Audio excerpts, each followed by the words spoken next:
শীতের সন্ধ্যাবেলা যদি এরকম মুচমুচে একটা চাপড়ি থাকে তাহলে আর কিছুই লাগে না। আর জাল জাল চাপড়ি খেতে কিন্তু শীতের মধ্যে খুব ভালোই লাগে। আমি দেখেন এই চাপড়িটা কীভাবে বানাই সেটা আপনাদের সাথে শেয়ার করব।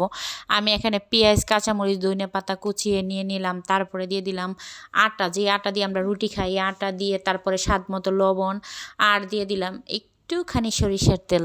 আর আমি এখানে সবসময় ঘি অ্যাড করি, কিন্তু আমার এখন ঘিটা শেষ হয়ে গেছে, তার জন্য তেল দিলাম। তেল দিলে অনেকটা কিস্তি হয়, তারপরে গিল দিলে আলাদা একটা মজার একটা ফ্লেভার আসে। তারপরে এখানে পানি দিয়ে হাতে একটু চটকিয়ে চটকিয়ে একটু মাখিয়ে নিব। মাখাইতে মাখাইতে যখন আটালো একটা ডো হয়ে যাবে, তখন আমি কিন্তু আর আগে একটা তাওয়া বসিয়ে দিয়েছিলাম। তারপরে ওটার মধ্যে হাতের দিয়ে চেপে চটকিয়ে চটকিয়ে মানে চেপায় চেপায় দিয়ে দিলাম, যেটা আপনারা যেভাবে বুঝতে পারেন সেটাই। তারপরে এখানে দিয়ে দিলাম তেল। তেল লাগিয়ে দিলে কিন্তু আপনার ছড়ানো ভালো হবে না, ছড়িয়ে দেওয়ার পরে কিন্তু তেল দিবেন। তারপরে দেখেন উল্টানোর পরে কি সুন্দর একটা কালার আসছে, আর খেতে এত মজা।